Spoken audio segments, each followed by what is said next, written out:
Oh! Je ne vous ai pas entendu entrer. Bienvenue dans ce bilan, n'est-ce pas? Bienvenue donc dans cette deuxième partie du bilan 2016 qui cette fois sera consacrée à tout ce qui tourne autour de la chaîne, des projets. Donc, je vais vous faire un petit sommaire direct. D'abord, on va un petit peu parler de ce qui a été cette année 2016 pour la chaîne. Ensuite, parler des collaborations qu'il y a eu. Ensuite, parler des projets. Ensuite, je vais vous conseiller quelques chaînes qui me tiennent particulièrement à cœur. Ce ne sera pas une sélection exhaustive. Je recommencerai à l'avenir, mais là, j'avais envie de vous en conseiller quelques-unes quand même. Et on terminera par une FAQ, vous avez été nombreux à me poser nombreuses à me poser des questions, nombreuses et nombreux. Voilà, ça c'est le truc de politesse ultime. Je fais gaffe, nombreuses et nombreux à me poser des questions, donc j'ai fait une sélection. Et ben en voiture, Simone. Le fait est que je vous parle assez peu du processus créatif, ce qui se passe en coulisses par rapport à ce que je vous propose en termes de vidéos, par rapport à la chaîne, par rapport à tout ce que je peux faire.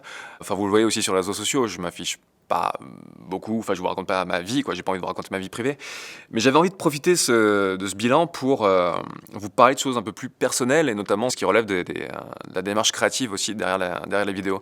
Parce que 2016, ça a été une année vraiment compliquée pour moi par rapport à la vidéo, par rapport à mes activités, par rapport à beaucoup de choses, dont il est ressorti du positif. Mais ça a été une année compliquée à gérer.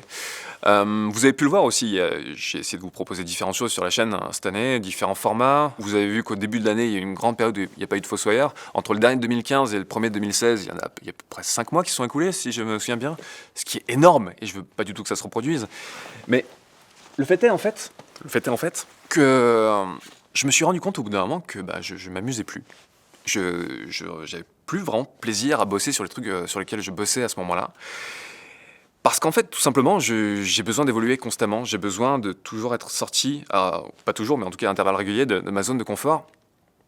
Et quand je vois par exemple certains vidéastes qui depuis des années font toujours le même format, dans le même décor, de la même manière, je comprends totalement que ça puisse leur convenir à eux, et c'est cool. Et presque, je leur envie presque ça, parce qu'ils se posent moins de questions, prise de tête.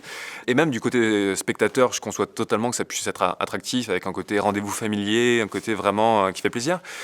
Mais personnellement, c'est un truc qui me convient pas, en tout cas en tant que créateur vidéo. Et j'ai besoin de toujours de faire évoluer le truc.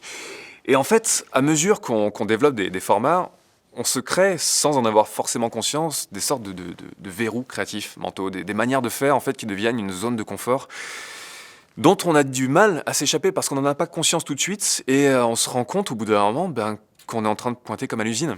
Et en fait, c'est surtout des questions en termes de forme. Toutes les vidéos, en termes de fond, en termes de ce que j'ai dit, c'est des choses que j'avais envie de vous dire à tel ou tel moment. Donc ça, j'assume complètement et voilà, il n'y a aucun souci là-dessus. C'était la manière en fait d'aborder ces formats et ce que ça dit créativement. Vous avez vu par exemple au cours de l'année, j'ai essayé de faire évoluer les après-séances. J'en ai moins fait sur la deuxième partie de l'année parce que je m'étais rendu compte qu'en gros, je faisais, on va dire, un Fossoyeur en moyenne tous les 3 mois et qu'entre, je faisais juste plein d'après-séances. Et ça me convenait plus, j'avais plus juste envie de recréer ce schéma. J'avais envie d'aérer, de faire des choses différentes, renouer aussi avec ce qui était la chaîne à la base, à savoir parler de cinéma de genre et des choses qui sont pas forcément dans l'actualité. C'est aussi pour ça que j'ai lancé les 3 films à découvrir qui me permettent en fait de trouver un juste équilibre entre un format à la après-séance et un truc plus proche en fait de ce que sont les intentions de la chaîne. Quand je fais des après-séances maintenant, c'est à chaque fois, pas juste pour donner mon avis sur les films en dehors de oh, bah, ça j'ai aimé, ça j'ai pas aimé.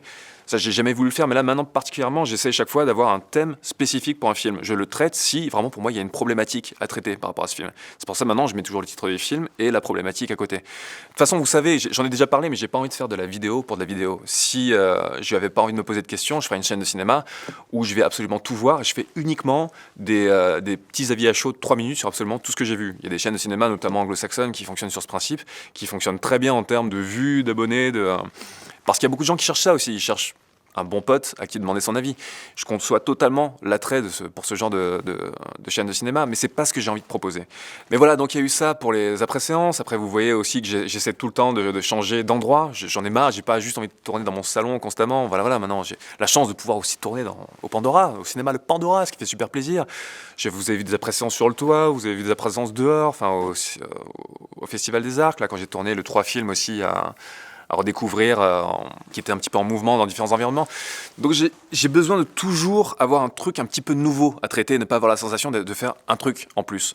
C'est pour ça que j'ai essayé de m'échapper un petit peu du format uniquement face cam autant que je pouvais. Parce que par exemple, ce que je suis en train de faire là, c'est super cool à faire sur le moment quand on est en train de tourner. parce que je suis en train de dire les trucs, je suis en train de transmettre l'information que j'ai envie de transmettre ou l'idée que j'ai envie de transmettre. Mais après, au montage, c'est juste chiant et rébarbatif, quoi. Et je vais juste mettre ça bout à bout, coller une musique dessus, mettre les images dont je parle ici, là. Il n'y a pas une dimension vraiment créative au montage concernant ça. Et c'est un boulot qui prend énormément de temps. C'est un boulot qui est très long. Si l'activité n'est pas épanouissante créativement, ça devient vite super chiant. C'est pour ça aussi que j'y viens, fait évoluer aussi les Fossoyeurs, où j'ai essayé de plus en plus chiader et me poser des défis aussi sur les parties filmées, les parties fiction, tout en faisant en sorte qu'elles ne prennent pas le pas du tout sur la chronique. Je veux toujours faire quelque chose qui englobe, qui enrobe la chronique, mais qui ne prend pas le pas sur elle. Et toujours créer un effet miroir entre la fiction et la chronique. Par exemple, je prends l'exemple de Big Fish. La chronique fait 20 minutes. La fiction dedans fait 3 minutes. Il y a 1 minute d'intro, 1 minute d'outro, 1 minute au milieu. Donc quand je vois des gens qui me disent « Ah là, c'est chiant, j'ai dû sauter la fiction, ça m'emmerde », vous avez totalement le droit de pas aimer la fiction, il n'y a aucun souci là-dessus. Mais venez pas me dire que ça prend le pas sur la chronique ou ça va. Si vous avez piraté 1 seconde de votre vie à devoir juste cliquer sur la barre de défilement de YouTube et sur un aperçu pour en cliquer, ça va. Et voilà, mon objectif, c'est vraiment de créer cet effet miroir. La fiction et la chronique, ce sont 2 types de storytelling qui sont différents, mais qui sont 2 types quand même de storytelling et que j'ai envie d'emboîter l'un dans l'autre. Vous avez pu le voir, par exemple, chaque film, en fait, même depuis spécialement la chronique sur Frayeur, la fiction fait écho toujours au thème du film que je traite. Par exemple, la chronique sur Frayeur, je rencontre des zombies. Par exemple, la chronique sur Planète Hurlante, le capitaine et moi, on fuit des créatures comme dans Planète Hurlante. Chronique sur Big Fish, on parle d'un film avec le rapport au père, parce que je me dirige vers la maison où je vais rencontrer le père, et ainsi de suite. C'était pareil dans la chronique sur Battle Royale 2, et ainsi de suite. Donc j'ai envie de me poser vraiment des défis en termes de réa pour faire des choses de plus en plus inattendues et qui me mettent dans une zone que je ne connais pas. C'est uniquement comme ça que je peux ne pas tomber dans une certaine lassitude et continuer à créer en ayant envie. Tout ça pour dire que 2016, c'était une année de crise créative, principalement sur la première partie de 2016. Il y a eu une espèce de grosse partie d'introspection pour arriver à renouveler l'écriture, renouveler le format. J'avais envie d'amener le Fossoyeur vers quelque chose qui soit plus proche en fait de l'idée que j'en avais à la base, quelque chose de beaucoup plus aussi burlesque dans le personnage, quelque chose presque à la Buster Keaton, ce côté très impassible, cette manière bizarre de bouger à certains moments. Et en fait, je me suis vraiment astreint à faire évoluer le format, principalement à partir de la chronique sur Frayeur. Si vous avez senti une évolution à ce moment-là, c'est normal, c'était l'idée. Vraiment, j'ai voulu me diriger vers un type d'écriture plus léger, plus burlesque, plus décalé, plus pince sans rire aussi, ne plus être dans l'effet poète-poète que je pouvais avoir avant. Sincèrement, regardez si vous voulez me torturer un jour, rangez les outils, mettez-moi juste face aux anciennes chroniques. C'est très compliqué de les revoir. Encore une fois, pas sur le fond, parce que c'est ce que j'avais envie de dire à tous les tels moments, mais c'est compliqué de revoir d'anciennes chroniques parce qu'on trouve toujours ça très, très, très maladroit, quoi. Là, à partir de la chronique sur Frayeur, j'ai essayé de faire évoluer l'écriture vers ce côté plus proche de ce que sont mes envies créatives aujourd'hui, plus pétillant, inattendu. Je suis beaucoup plus satisfait des chroniques du Fossoyeur que je fais depuis Frayeur, où j'ai réussi à revenir dans un endroit qui, créativement, m'épanouit et me pose des challenges qui vraiment m'excitent. Donc je suis retourné dans cette zone d'excitation en faisant évoluer pour de bon aussi l'arc narratif du père que j'avais laissé un petit peu de côté. Et là c'est bon, en 4 chroniques j'ai envie de finir cet arc narratif pour ensuite passer sur autre chose. Donc le prochain Fossoyeur, ça sera la rencontre avec le père, qu'on tourne à la mi-janvier d'ailleurs. Vous verrez à ce moment-là, et j'espère à quel point j'essaye vraiment de créer cet effet miroir entre la fiction et la chronique. Vraiment.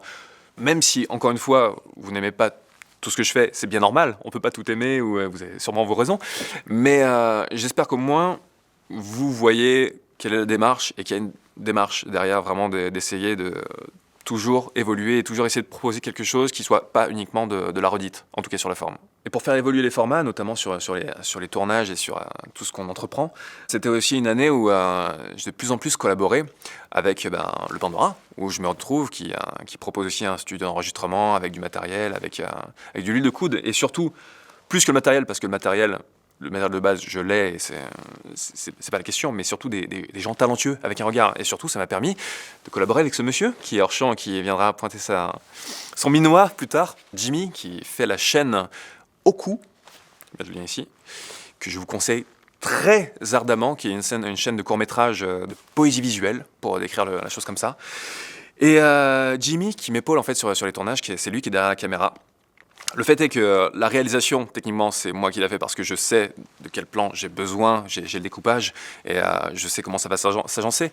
Mais au cadrage et dans sa manière de faire les plans, ce bon Jimmy a un œil très affûté, très particulier, en lequel j'ai complètement confiance, qui va pouvoir aussi apporter des idées, des manières de faire certains plans.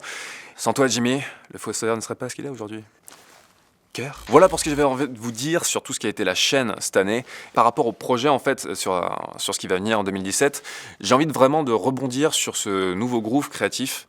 Maintenant que j'ai vraiment la sensation d'avoir réussi à plus saisir ce qu'est le concept du Fossoyeur et que je sais vraiment là où j'ai envie de l'emmener, j'ai vraiment envie de me faire plaisir sur les prochaines, et notamment après la chronique du père, de partir sur d'autres formes, notamment de narration.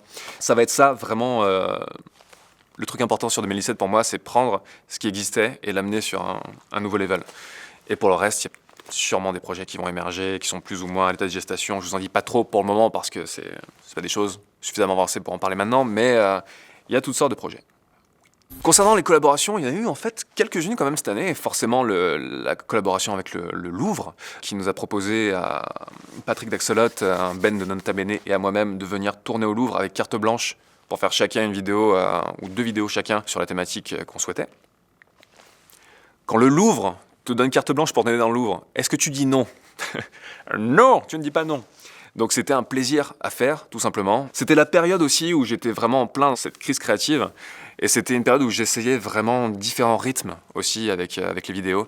Pendant longtemps, j'ai fait des vidéos avec un rythme assez... pas lent, mais pas rapide du tout. Et je suis passé par une phase où j'ai fait des vidéos d'une rapidité. Quand je les écoute aujourd'hui, je fais wow, qu'est-ce que quoi? J'ai l'impression que maintenant, ça y est, je me suis stabilisé, j'ai trouvé le rythme idéal, que ce soit dans la diction ou ensuite dans le montage, dans l'équilibre des deux. Enfin, idéal pour moi en tout cas. Il y avait Nexus 6 Legends, où je jouais le personnage de Voltaire Wingfall. C'est un truc qu'on a tourné fin 2015, mais qui est sorti début 2016. Ça a été, je crois, ma plus belle expérience de tournage avec cette sacrée équipe du Nexus 6, où on a tourné ça sur un week-end. En tout cas, mais les parties où j'étais présent dans les 2 épisodes pendant ce week-end-là, je mettrai le lien ici, pareil.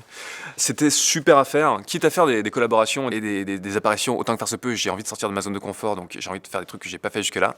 Et là, avec le capitaine, ça faisait des mois qu'on en parlait, on s'est dit, si on se faisait une bonne grosse scène de baston, parce qu'on kiffe ça.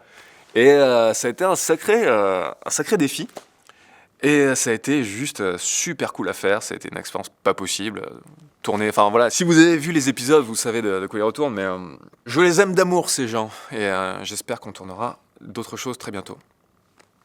Il y a eu donc aussi la collaboration avec Jimmy, dont je parlais tout à l'heure, sur les Hoku. Chaque fois que Jimmy tourne un nouvel épisode de Hoku, ou presque à chaque fois en tout cas, je viens lui filer un coup de main, tout comme il me file un coup de main sur les Fossoyeurs, c'est un truc à double sens.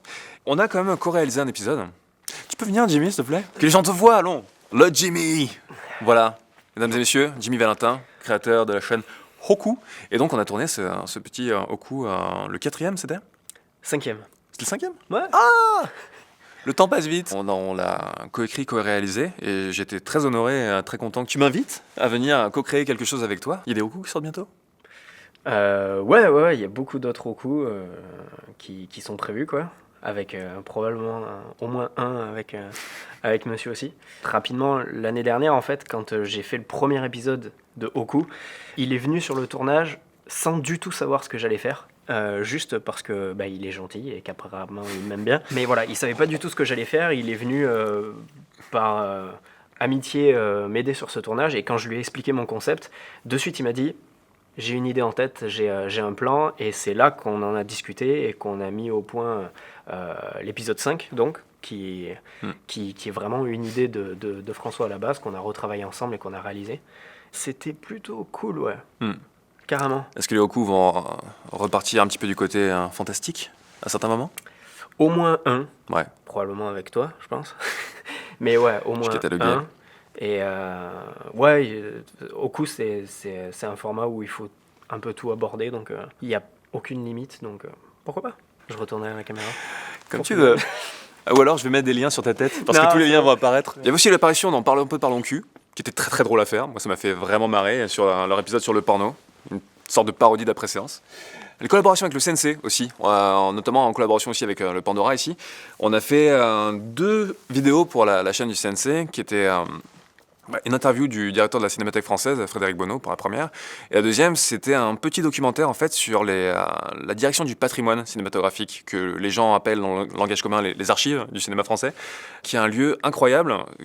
Très content d'avoir eu la chance de le visiter. Donc on a fait ce petit documentaire que je mettrai quelque part par là, si ça vous intéresse. En 2017 également, on a créé, toujours en collaboration avec le Pandora, le festival de vidéastes qui s'appelle Frames, dont la première édition a eu lieu en septembre. C'est un truc qui a été un petit peu précipité dans sa communication. On a eu beaucoup de choses à faire en très très peu de temps, beaucoup de sueur froide, mais on a été ravis de voir le dérouler. Vous avez été super nombreux, super enthousiastes. On était contents en fait que les partis pris aussi qu'on avait eu vous plaisent à ce point, le parti pris d'étaler le festival dans la ville, avec une partie au Palais des Papes, une partie dans la Galerie d'Art Moderne, une partie ici au Pandora, avec une circulation entre les différents lieux qui était cool, juste à la bien. Cousin, Mathieu de French Food Porn, Patrick d'Axolot et moi-même, on était plutôt là pour collaborer à la programmation de l'événement. Après, c'est un petit événement, donc on a eu des choix cornéliens à faire. Il y a beaucoup de gens qu'on n'a pas pu inviter, sur la première édition, qu'on n'a pas pu inviter parce qu'on s'était limité à une vingtaine d'invités et qu'il fallait faire des choix, quoi. Ensuite, des choix qui montrent la diversité de la création, qui puissent montrer aussi un équilibre, enfin une parité aussi en homme-femme, quoi. Il y avait plein d'éléments comme ça qu'on voulait mettre en avant en termes de diversité. Donc on a dû faire des choix. Et sur la deuxième édition, donc, qui aura lieu en 2017, en septembre 2017, je vous l'annonce, il y aura une affiche résolument différente. Il y aura forcément des gens qui reviendront, mais des choses inattendues aussi, j'imagine, parce qu'il y a plein de copains du web qui sont venus aussi sur la première édition, qui n'étaient pas forcément sur l'affiche, mais qui se sont pointés, ça faisait super plaisir. Voilà, c'était une super expérience et on est très très impatients de remettre le couvert. C'est juste chiant d'avoir à attendre 1 an pour faire ça. Enfin, j'ai eu le plaisir en fait d'être invité au festival du cinéma européen des arts qui se déroulait en décembre, à faire partie en fait du jury court-métrage. Donc j'avais fait déjà partie d'un jury sur un festival de court-métrage à Bordeaux, donc c'était ma deuxième expérience de jury, et c'était super cool à faire. Plein de bonnes rencontres en plus, d'autres gens du festival, d'autres gens qui étaient du jury, d'autres gens qui s'étaient pointés, dont je savais pas qu'ils se pointeraient. Il y a Jules Fou, Adrien Méniel et tout ça qui étaient là, ça faisait super plaisir de les croiser. Et on a tourné un Nano Jean Junior, pour ceux qui attendent ça, là-bas. Maintenant, il y a quelques petites chaînes. Je vous conseille pas cette chaîne, ou en tout cas quand je le fais, je vous conseille des vidéos directement sur les réseaux sociaux. Donc je vous le fais pas sous forme de vidéo. Mais j'avais envie de vous conseiller quelques petites chaînes qui me tiennent particulièrement à cœur là. Il y en a plein que j'aime et que je vais pas mentionner, donc c'est pas une liste exhaustive, j'en referai à l'avenir et je conseillerai d'autres chaînes, mais là c'est juste une première sélection comme ça qui m'est venue, donc ne vous formalisez pas. Alors, c'est forcément plutôt des petites chaînes, je vais pas vous mentionner les plus gros, à part si c'est des anglo-saxons, comme par exemple le Nerd Writer, qui fait du très très bon boulot, il fait ce qu'il appelle des vidéo essays, un petit peu comme Every Frame a Painting, sauf qu'il le fait pas uniquement sur le cinéma. Maintenant il est quasiment à 1 million d'abonnés, mais il fait vraiment du bon boulot, si vous connaissez pas, je vous conseille d'aller voir ça. Je voulais vous conseiller Oku, la chaîne dont je vous ai déjà parlé 2 fois pour le moment, ça va de soi. Du coup, je vous conseille vraiment d'aller voir ça. C'est complètement en rupture avec les canons de la création sur le web et ça fait plaisir, ça aère, et ça montre qu'autre chose est possible. Et pour moi, c'est une des plus grandes démonstrations aujourd'hui de la diversité de la création sur YouTube. Enjoy the Noise, qui est une chaîne musicale. Alors, après, j'ai des goûts musicaux très similaires à ceux de Christophe qui fait l'émission et la chaîne, donc forcément ça m'aide à apprécier, mais il fait un super boulot de présentation de différents trucs, il est très très éclectique, c'est pas uniquement une chaîne axée rock metal, c'est quelqu'un qui a beaucoup d'éclectisme, qui a aussi un œil pour créer des habillages et des montages qui sont vraiment très très agréables à suivre, donc c'est une chaîne musicale que je vous conseille. Un truc que j'ai découvert cette année, ce monsieur est belge, il fait de la critique de cinéma, il va vous dire « Oh non, encore un mec qui fait de la critique cinéma !» Mais non, c'est les critiques du masque. Et il fait pas uniquement du cinéma, il fait aussi de la critique de jeux vidéo. Et ce mec, par son débit, notamment ce qu'il fait, les critiques en cinémascope, qui sont des émissions, qui sont juste des purs one-shots, sans cut, du tout. Et on pourrait dire « Ouais, ça va être chiant, il va faire il va hésiter beaucoup. » Non, il a un débit et une verve qui, moi, me font mourir de rire, parce qu'en plus, on sent vraiment certaines influences à la Achille Talon, forcément, ça me parle. Monsieur Manhattan, que faisait Benoît Poulvord à l'époque, il y a le côté belge aussi, peut-être, qui fait le lien, mais il y a un truc très, très drôle. En fait, c'est un mec qui a beaucoup de personnalité dans la présentation et de sa manière de voir les choses. Moi, ça me fait beaucoup rire et je trouve ça vraiment, encore une fois, dans le format, brillant. Donc, je vous conseille vraiment d'aller voir ça. Une chaîne très nouvelle qui s'est lancée récemment, qui a été créée par deux amis, qui s'appelle Des médias presque parfaits, qui est une chaîne en fait de vulgarisation, qui analyse les médias, la télévision et plein de choses. Ils viennent de commencer. Il y a 2 vidéos en ligne pour le moment. La première, pour des droits d'auteur, c'est Fête sucrée, on peut la retrouver sur Dailymotion, mais je vais vous mettre le lien de la deuxième ici. Pour des premières vidéos, je trouve ça de super bonne facture, ça annonce vraiment du bon. Ils savent de quoi ils parlent, c'est super intéressant, donc voilà. Je voulais vous conseiller aussi la chaîne de Veil Mystery, qui est une autre chaîne musicale. Et Veil, en fait, c'est le monsieur qui a fait le générique version métal du Fossoyeur que vous avez entendu dans la chronique sur Tim Burton. J'étais vraiment super content et honoré qu'il m'envoie ça, parce que je n'avais même pas demandé. Un jour, il m'a juste dit « Tiens, j'ai fait ça ». Et je fais « Putain, c'est super sympa, merci, c'est vachement cool en plus ». Mais le fait est que j'aimais beaucoup sa chaîne et ses reprises, vraiment, depuis assez longtemps, quoi. Ça faisait 2-3 ans. Notamment, il avait repris une musique, c'est là que je me suis dit, putain mec, super quoi. Il a repris une musique de l'OAV de Dragon Ball Z avec Bojack. Quand Gohan se transforme en Super Saiyan numéro 2 et qui fonce sur eux, il les démonte. Il y a cette musique super mélancolique. Et il a repris ça sur sa chaîne, c'est vachement bien. Je vous conseille la chaîne de Fabien Campaner, qui fait le vlog de Baf et qui fait aussi On va faire court, qui est une émission en fait qui mixe en fait cinéma et histoire en reprenant en fait les clichés qu'on peut associer à certaines périodes historiques et montrer comment ils sont représentés dans les films. Ce mec fait un boulot de post-prod, ça me fout des sueurs froides rien que de voir ses vidéos, juste en me disant le nombre d'heures, de dizaines, de centaines d'heures qu'il a dû passer juste pour l'habillage, comment il s'emmerde sur After Effects de faire ces trucs. Après, c'est superbe, c'est très bien fait, c'est très pro. En plus, pour un gâcher, c'est intéressant. Donc voilà, j'aime beaucoup cette émission. Je vous conseille C'est une autre histoire de Manon Bril. C'est une chaîne en fait d'histoire et plus particulièrement d'études de la mythologie, mais de manière ultra bien vulgarisée, assez drôle, vraiment en plus. C'est une super chaîne sur la question. Je ne sais pas s'il existe beaucoup d'autres chaînes spécialisées sur la mythologie, mais en tout cas, celle-là est de très bonne facture. Voilà pour une première sélection de chaînes que j'avais envie de vous conseiller comme ça, là maintenant. Je recommencerai ça à l'avenir sur d'autres chaînes que je découvre ou d'autres chaînes dont j'ai pas pu parler parce que je vais pas lister toutes les chaînes que je connais, que j'apprécie. On en aurait pour jusqu'en 2018, donc je vais éparpiller ça un petit peu dans le temps. On passe maintenant à la FAQ. Je vais prendre vos questions et répondre, c'est le principe. Greg me demande « Hello François, hello, envisages-tu des émissions plus portées sur la technique ou l'analyse approfondie de points précis ?» Pas spécialement.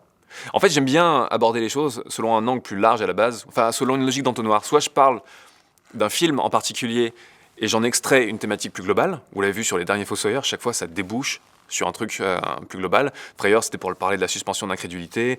Planète Hurlante, c'était pour parler de l'horizon d'attente. Tim Burton et Big Fish, c'était pour parler de la notion d'auteur et des attentes qui surgissent. Donc j'ai pas spécialement envie de faire des vignettes sur tel ou tel truc purement technique. Peut-être qu'un jour, il y a un truc spécifique où je vais me dire « Ah ouais, si, j'ai envie de faire un truc ». Je le ferai peut-être sous forme d'aparté à ce moment-là, mais j'ai pas envie de faire un format à part entière juste sur des petits trucs techniques. C'est des trucs que j'ai envie d'aborder plus dans le contexte des chroniques. Combien de temps faut-il pour concevoir un épisode ? Beaucoup trop longtemps. Généralement, j'éparpille ça sur un temps un petit peu plus long en bossant sur d'autres trucs en parallèle. Mais là, sur Big Fish, je me suis rendu compte que l'écriture, j'arrive toujours pas à la quantifier, en fait. Ça, je ne peux que l'éparpiller dans le temps et laisser reposer, y revenir, rebidouiller le truc. Donc, c'est trop fragmenté pour que je puisse évaluer. Ça prend longtemps. Mais pour Big Fish, entre le moment où on a tourné et le moment où j'ai publié, c'est la seule fois où en fait j'ai fait que ça. À temps plein, chaque jour pendant 2 semaines, je n'ai fait que ça, bosser sur cette chronique, la monter. Je n'ai fait que ça. Je sais pas combien d'heures par jour, je vais pas dire H24 parce que j'ai un petit peu dormi quand même au passage, mais c'est là que je me suis rendu compte que faire un épisode du Fossoyeur, ça me demandait 2 semaines minimum, de la manière dont je le fais aujourd'hui. Je veux dire, si je refaisais des Fossoyeurs comme je les faisais au tout début, je pense que ça me prendrait 3 jours, tout péter, même pas. Comme le format devient de plus en plus foisonnant, forcément, il y a de plus en plus de boulot qui est requis. Après, j'essaie d'aller plus vite avec l'expérience que je prends, mais voilà. Là, ça m'a pris 2 semaines. Quel type de vidéo aimes-tu le plus produire ? Les vidéos scénarisées ou plutôt type après séance ? Comme je le disais tout à l'heure, ce qui m'excite le plus maintenant, c'est là où ça me pose des défis créatifs. Donc forcément, les vidéos scénarisées. Les aventures du Fossoyeur sont-elles un peu autobiographiques ou n'est-ce que de la pure fiction ? Non, c'est autobiographique. Tout c'est vraiment produit. Non, c'est pas autobiographique au sens où vraiment je représente des trucs qui me sont arrivés à tel ou tel moment, mais forcément c'est autobiographique au sens où, de par ma vie, mon vécu et différentes choses, il y a certaines thématiques et certains trucs que j'ai plus envie de traiter que d'autres. Le rapport au père, forcément. Ça vient d'un truc personnel. Après, j'ai pas du tout le même rapport avec mon père que vous allez voir avec le père du Fossoyeur. Mais voilà, il y a toujours une part plus ou moins consciente d'autobiographie par-ci par-là. Comment gères-tu l'équilibre dans les vidéos entre fiction et analyse, vulgarisation? Comme je le disais, j'essaye vraiment de faire une fiction qui fasse un effet miroir à la chronique et qui permette aussi, entre deux pans d'analyse qui pourraient être un petit peu être fatigants pour certaines personnes, donner quelques moments où la fiction va permettre aussi de se reposer. Donc voilà, après, ça dépend vraiment de la chronique et de la manière dont je la traite. Donc chaque fois, j'essaie d'adapter ça aux nouvelles chroniques, mais voilà, j'essaie d'organiser ça harmonieusement, encore une fois, sans que ça prenne le pas sur la chronique. Est-ce qu'il t'arrive encore de voir un film sans aucune arrière-pensée, d'en faire une vidéo? Heureusement, oui, bien sûr, parce qu'il y a plein de films dont je sais je ne vais pas en faire une vidéo, donc je les vois vraiment comme ça. Après, vraiment, j'ai pas envie de surintellectualiser ou suranalyser quand je vois un film. Je veux qu'un film me fasse fermer ma gueule et qu'il m'emporte dans son trip, c'est tout. Après, quitte à y réfléchir ensuite et à dire « Ah tiens, machin », et y réfléchir a posteriori. Mais dans l'expérience du film, j'ai juste envie de lâcher prise, comme tout le monde. De nouvelles émissions en dehors du personnage du Fossoyeur pourraient-elles apparaître cette année? Je sais pas encore, peut-être. Par exemple, les 3 films à conseiller, je l'ai pas fomenté sur le long terme, quoi. C'est juste apparu comme ça, je me dis, ah tiens, j'aimerais bien faire ça. Donc peut-être que, même probablement dans le contexte de l'année, peut-être qu'il y aura des formats un petit peu nouveaux, un petit peu alternatifs qui vont voir le jour. Hello, hello. Es-tu seul à la réalisation de la fiction des épisodes du Fossoyeur? Il y a eu des prouesses en 2016. Comme je l'ai expliqué, techniquement, oui, je gère la réalisation, mais après, sur les tournages, je suis épaulé, notamment par lui. Des projets prévus pour cette année, court ou moyen métrage par exemple. Pour la fiction, court ou moyen métrage, je sais pas si ça prendra forme cette année, mais oui, il y a des projets de fiction graves. Graves de chez grave. Et c'est bien parce que aussi les Fossoyeurs me servent de petites marmites d'expérimentation sur certains trucs. J'aime bien leur donner cette forme maintenant. Hello, l'acteur qui joue le frère te ressemble beaucoup. Fais-tu jouer des personnes de ta famille? Non. Te rendras-tu dans d'autres festivals de films? Ou aimerais-tu le faire? Si oui, lesquels? Je sais pas, pourquoi pas. Y a rien de prévu pour le moment, mais genre Gérard May ou le bif dont on me parle beaucoup, j'aimerais bien faire un tour, ouais. On verra. T'as déjà été tenté de faire des avant-séances pour réagir par exemple à des trailers? Je vois pas l'intérêt à part pour faire du clic, quoi. Je vois pas l'intérêt, par exemple, sur Blade Runner, de dire « Ah ça a l'air cool » ou alors « ça a l'air mauvais ». Tant qu'on n'a pas vu le film, on peut pas juger le film. Donc un trailer a vocation à donner envie. Forcément, quand je vois Alien Covenant, ça donne envie. Mais en même temps, je me méfie, parce que les trailers de Prometheus, c'était géniaux. Je vois pas quoi dire sur des trailers, en fait, qui soient vraiment intéressants. C'est des trailers. Vois-tu un avenir pour le fil rouge que tu développes dans les FDF? Une suite, hors série? Oui, forcément. Le fil rouge actuel, il va prendre fin dans la prochaine chronique. Après, ça partira sur autre chose. Voilà. N'as-tu pas peur de t'être enfermé dans un format comme Mathieu Sommet ou Antoine Daniel? Si, j'ai peur constamment de m'enfermer dans un format et c'est pour ça que je cherche constamment à évoluer. Construire une partie de ta chronique sans spoiler, est-ce que ça se révèle parfois frustrant? Bien sûr, bien sûr. Et de plus en plus, je me dirige vers des chroniques en fait où je spoil. Je pars du principe, vous avez vu le film ou soit que ça vous dérange pas d'être spoilé. Après, il y a certains films, c'est pas très gênant de, par exemple, pas raconter la fin, parce que c'est pas des films à twist où la fin n'est pas essentielle pour comprendre ce dont parle le film et ses choix, pour les analyser. Donc là, je peux me dire, c'est pas grave. Mais il y a d'autres films où, bien sûr, il faut raconter la fin, quoi, pour l'analyser. Sinon, c'est pas la peine d'en faire une chronique à ce moment-là. Donc c'était jusqu'à présent un travail un petit peu de funambule, mais maintenant je me dis, tant pis, je fais une analyse. C'est une analyse, donc je vais prendre l'œuvre en tant que telle, complètement. Penses-tu que YouTube soit la meilleure plateforme pour poster des vidéos courts-métrages amateurs? C'est une plateforme comme une autre, sauf que le fait est qu'aujourd'hui, YouTube, c'est celle qui permet de toucher un plus gros public. C'est juste ça. Où en est le projet Lemon City? Ça sort dans le mois. Bra le micro. Les conventions sont déjà prévues dans ton agenda? Pas encore, rien de prévu pour le moment. Mais j'aimerais bien retourner, si j'en ai la possibilité, à Polymanga et au Geek Ferries. Donc rien de confirmé pour le moment, je sais pas, mais si ça se fait, de toute façon je vous tiens au courant. Et puis Frames aussi, du coup. Est-ce qu'un format sur les séries est envisageable? Merci pour cette super année de vidéo, merci à toi. Vous avez été très nombreux et nombreux, donc, à me demander si j'allais parler de séries ou si le Fossoyeur de série allait revenir. Le Fossoyeur de série, c'était il y a très longtemps sur une autre chaîne, c'était un truc un peu exceptionnel, qui n'avait pas vocation à durer. La chaîne s'appelle le Fossoyeur de film. Je vais pas décliner le Fossoyeur sur tous les trucs. Je vais faire le Fossoyeur de comics, le Fossoyeur de sièges de cinéma, le Fossoyeur de bouteille d'eau que je vais boire juste après avoir tourné la vidéo. J'ai pas envie que ça devienne juste une espèce de vieil étendard à la con pour juste parler de tout et de rien. J'ai pas envie de donner mon avis sur tout. J'ai pas envie d'être surprésent et de juste occuper l'espace, c'est-à-dire donner des avis pas forcément intéressants sur tout ce qui bouge, quoi. Je peux parler des séries exceptionnellement, vraiment si c'est un rapport avec le cinéma dans le contexte de la chaîne, je l'ai déjà fait. Voilà, mais il n'y a pas de fausseur de série qui va revenir, non. Penses-tu faire une vidéo sur commander un film, financement, casting, décor, avec un exemple peut-être? Bah, il y a un milliard de manières différentes de monter un film, donc non, je peux pas parler de la manière de monter un film. Tu l'as peut-être déjà mentionné, mais quid des SI? Bah, pour l'instant, il n'est pas spécialement question que j'en refasse. Voilà, c'était marrant à faire sur le moment, mais c'est pas ce que j'ai envie de faire à ce stade. J'ai depuis quelques années le sentiment qu'un pourcentage de plus important des bons films sont adaptés d'œuvres littéraires, récemment Mademoiselle, Chocolat, The Revenant, Premier Contact, Danish Girl, Les Délices de Tokyo, Brooklyn, etc. Et qu'il y a de moins en moins de scénarios originaux intéressants, alors qu'il y a quelques temps, à l'âge du Nouvel Hollywood par exemple, les très bonnes histoires originales foisonnaient.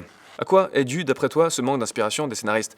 L'appauvrissement de la culture, le fait que les gens ne lisent plus, l'invasion de la télé-réalité? Alors déjà, c'est pas un déficit d'inspiration des scénaristes, c'est juste un déficit de prise de risque des studios, avant tout. Les scénaristes inspirés qui ont envie de faire de super trucs originaux, il y en a à balles partout.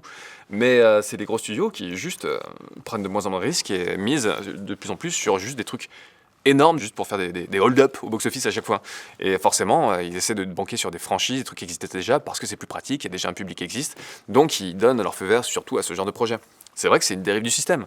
Mais après, j'ai déjà parlé de ça. Un scénario original, parfois il n'a d'original que le nom. Tu peux faire un scénario original au sens où il n'est pas adapté de quelque chose, et faire un truc ultra cliché qui ne sera pas intéressant.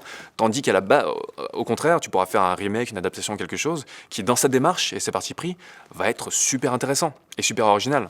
Donc pour moi, la différence scénario original, scénario pas original, c'est pas aussi simple du tout. Après, encore une fois, la surabondance de films adaptés de quelque chose, ça n'a rien de nouveau. Je travaille dans un ciné en Belgique et on constate tous les jours qu'il y a de moins en moins de monde qui va se faire une toile que les années précédentes. Selon toi, faut-il s'inquiéter pour les salles d'exploitation en France et ailleurs? Sinon, merci sincèrement pour tes chroniques qui sont à chaque fois un pur moment de bonheur. Merci. Alors le truc, c'est que ça, c'est une légende urbaine. Le fait qu'il y a de moins en moins de gens qui vont au cinéma. Les chiffres montrent que, apparemment, 2016 en plus, ça a été une des années les plus foisonnantes pour les exploitants depuis quoi, 50 ans, un truc comme ça? C'est un truc énorme. Les salles ne désemplissent pas. C'est vraiment une légende urbaine. Il y a toujours beaucoup de gens qui vont au cinéma. Après, le problème, c'est que ça se concentre de plus en plus sur un certain type d'énormes films et de moins en moins de diversité. Il y a des problèmes, mais en termes de pure fréquentation, non, il y a toujours énormément de gens qui vont au cinéma, si ce n'est plus. Hello, moi j'ai deux questions. Simplement, combien de temps dure la réalisation d'une chronique, de l'écriture à l'export, et aussi quel conseil aux chroniqueurs YouTube qui se lancent? Alors j'ai déjà répondu à la première question, et mon conseil aux chroniqueurs YouTube qui se lancent reste le même qu'il y a 3-4 ans. Faites ce que vous avez envie de voir en tant que spectateur, tout simplement. Et si en tant que spectateur vous avez des goûts de chiottes, abstenez-vous. Fallait que je rajoute ça ou pas? As-tu l'intention de refaire des épisodes du Fausseur de films sur des mouvements perdus du cinéma comme auparavant, type la peur au cinéma ou les rock movies? Le format, un épisode d'un film est intéressant, mais que dirais-tu de te lancer dans un format long en plusieurs épisodes où tu approfondirais à fond un sujet précis? Alors, un épisode des Fausseurs sortant sur tous les 2 mois. Au mieux, je consacrerais quoi? Un cycle global de chroniques au film noir pendant 6 mois? Une moitié d'un an? Non, mais non. On peut pas traiter à fond un sujet à moins de faire 12 000 thèses dessus. Il y a toujours un nouveau truc à dire ou une manière de le tourner. Donc, c'est toujours... Le format, c'est compliqué parce qu'il faut savoir quand tu veux t'arrêter. J'essaie pas d'être exhaustif dans mes chroniques. J'essaie d'être juste et de donner des pistes de réflexion, des pistes d'analyse, quelques éléments de contextualisation qui permettent aux gens de s'y retrouver. Mais dans le contexte d'une vidéo comme ça, on peut pas traiter à fond un sujet. C'est utopique. Je veux faire des épisodes qui durent une vingtaine de minutes. Je veux pas faire des trucs qui s'étendent sur beaucoup plus longtemps. Après, ça devient compliqué. En tout cas, pour ma manière de faire les choses. Et as-tu l'intention de refaire des épisodes donc sur les mouvements périodes? Je dis jamais, jamais. Peut-être que ça arrivera à nouveau, mais c'est pas ce qui me plaît pour le moment. Comme je disais un petit peu avant, j'ai envie d'utiliser des films comme prisme pour parler de sujets plus larges. Ça permet en fait de traiter un truc mieux, justement. Plutôt que de mentionner 12 000 films sans s'apesantir sur tel ou tel film. Au moins, là, j'en prends un et je l'analyse vraiment. Donc pour moi, c'est, à ce stade en tout cas, le format qui me convient le plus. Je suis dégorgé d'aller au cinéma 50% du temps, ayant à l'avance l'impression d'aller voir le même film. Est-ce grave, Fossoyeur? Non. Non. Quand on devra s'allomer entre les attaques thermonucléaires, ça sera grave. Et on sera, une fois réfugié dans un bunker, dans le meilleur des cas, très content de voir un film de merde. Ça sera une situation grave. Ton cas n'est pas grave, t'inquiète pas. Que retiens-tu de ton expérience en tant que chroniqueur sur Métallurgie? Oh oh! Ça exclave les vieux dossiers. J'ai pas été chroniqueur sur Métallurgie. J'étais membre actif du forum et j'ai fait quelques chroniques sur Métallurgie, mais je ne faisais pas partie de l'équipe au sens où je n'ai pas été chroniqueur régulier. Et c'était cool. C'était la belle époque. Le bon vieux temps, n'est-ce pas? Je trouve que le capitaine Nexus et toi former un bon duo. Comptes-tu continuer à faire des collaborations avec lui? Bonne année et bon courage pour la suite. Merci. Le capitaine sait que c'est quand il veut, où il veut. As-tu pour projet de te lancer dans l'écriture d'un livre, à l'instar de quelques-uns de tes congénères vidéastes du tube? Que je sois puni si tu as déjà évoqué le sujet par le passé. Je crois pas en avoir parlé, je sais pas. L'idée me plaît, mais tout comme la vidéo, j'ai pas envie de faire un bouquin pour un bouquin, juste pour avoir le plaisir de voir ma tronche ou mon nom sur un étal. C'est... Le marché culturel est déjà sursaturé de plein de choses plus ou moins pertinentes. J'ai pas envie de faire les 50 films à voir avant de mourir pour reciter les éternels mêmes trucs et deux trois trucs peut-être un peu originaux au passage, mais ça rime à rien. Donc si j'ai une idée vraiment cool pour un bouquin qui m'excite, je foncerai. Combien de films as-tu dans ta vidéothèque? Je serais bien curieux de savoir. Au moins 3, je crois. Y a-t-il un objectif précis à l'issue de tes vidéos ou comptes-tu continuer jusqu'à ce que ça te lasse? Il y a un objectif précis et je le traiterai jusqu'à ce que ça me lasse. J'aimerais avoir ta définition du cinéma de genre dont tu parles si souvent, car étant un amateur de cinéma de genre, j'ai remarqué que les fans de ce cinéma ont tous une définition assez vague, différente, malgré quelques similitudes. Merci bien. Exactement. Exact putain de ment. Et je traite ça dans le prochain Fossoyeur. Donc je t'invite à attendre cette chronique. Forcément, je pourrais donner juste quelques éléments de définition, mais c'est vrai que c'est très très compliqué à définir. C'est un truc dont je parle souvent, mais ça recoupe tellement de choses, diverses et variées et parfois contradictoires, que je vais essayer de donner des éléments de réponse dans le prochain. Quel album préfère de Mastodon, Fu Manchu ou Kus? Cet homme a du goût. Alors Kus, Kayas, et quel album préfère de Mastodon? J'hésite entre Léviathan et Crack the Sky. Ça recoupe en fait toutes leurs facettes, quoi. Les plus prog et les plus lourdes et sludge. Donc on va dire les deux. Des vidéos de musique en 2017? Ouais. Et je suis maintenant arrivé à la fin des questions sélectionnées. J'espère que j'aurai répondu de manière assez exhaustive à votre goût. Ce bilan a été long à tourner, il va être long à monter et il va être long dans le résultat final, je pense. En tout cas, je vous souhaite à nouveau une très bonne année. Je vous dis à très bientôt pour les nouveaux contenus. On tourne le Fossoyeur donc à la mi-janvier, il arrivera début février si tout va bien. Et voilà, à très vite tout le monde. Ciao.